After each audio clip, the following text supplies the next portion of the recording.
Sometimes in this life, the people that are meant for your destruction, or the people that are meant to hold you back, or the people that understand you the least, are the people that are the closest to you. When you think about how Judas was one of Jesus's closest followers, one of the 12 that he handpicked, he was the one that betrayed him. But we also need to understand that because that betrayal happened, and because Jesus allowed the betrayal to happen, one, it exposed who really wasn't for him, and two, his destiny was achieved because the betrayal happened. So sometimes it hurts when the people you've known the longest, or the people that you consider loved ones, friends, family, when it's the people you consider to be the closest to you, betray you, or lie on you, or try to put you down, or try to make your intentions seem as if they're not as important as they are.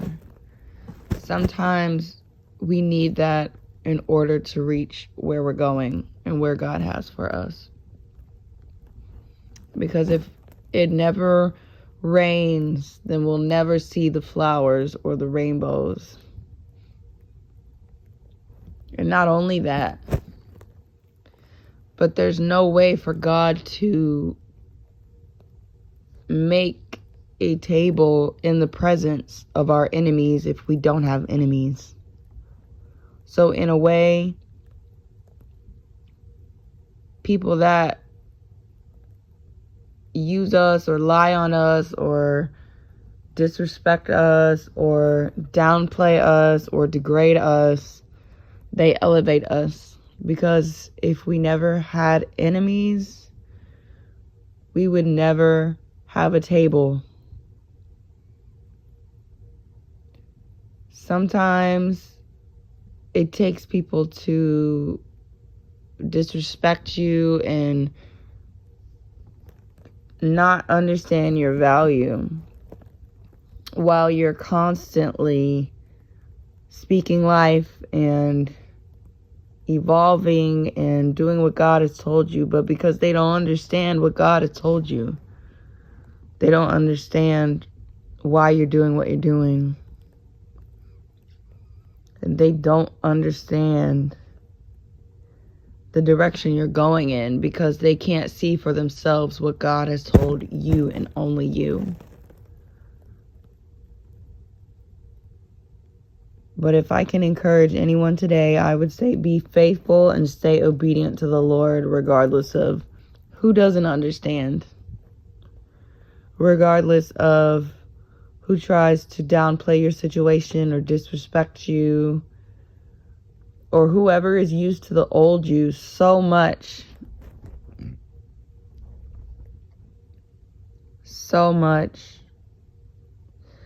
that when you start to change and you start to actually follow God, they still see the old you in the process of you resulting what God has for you. Some people are so used to the old you that when you do things to be the bigger person and you make decisions to prosper instead of going back to the place that you were in, some people will still disrespect and degrade and devalue you and your decisions just because they don't understand where God has called you to be. But favor is not fair. Favor is not fair for anyone. So those same people that choose to see who you are in your past are going to be the same ones that don't understand why you elevate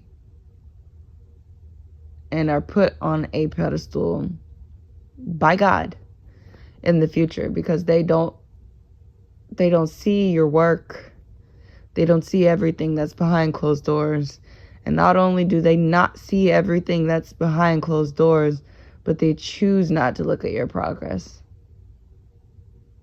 They'll sit here and try to say you think you're better than them just for not making the decisions that they would make, or they try to say that because you're in your word and because you're on the right path that you're supposed to be on with God, that what they're doing it doesn't matter. Because when you walk in the Spirit, it offends people who are walking in the flesh. But that's only a symbol, a sign, an indication that you're doing the right thing. Because God told us that if the world hates you, remember that it hated me first. And Jesus was perfect. So if he was perfect and everyone hated him, then by you following him, being his child, the world will hate you. So don't stop progressing. Don't stop following God. Don't stop listening to God in the midst of any and everyone trying to downplay your situation or trying to give you advice that they're not even able to give you in the first place because they don't know where you're going. They don't know the conversations you've had with God. They don't know what God has told you. So there will be people that will not be able to see your situation from their perspective, but that's okay because they're going to see you win. They're going to see you win. They're going to see you prosper. They're going to see you elevate. And it's their fault that they're not going to understand why, because they're going to downplay you in the process simply because of their lack of knowledge. And the word says that his people are doomed for a lack of knowledge. So be encouraged to continue to do what the Lord has told you in the midst of someone disrespecting you or downplaying you or trying to get a rise out of you, trying to get a reaction out of you, because that's exactly what the enemy does. That kind of behavior is not from God. But when you're walking in the light, it will irritate the darkness. So that's how you know that you're doing the right thing. So be encouraged.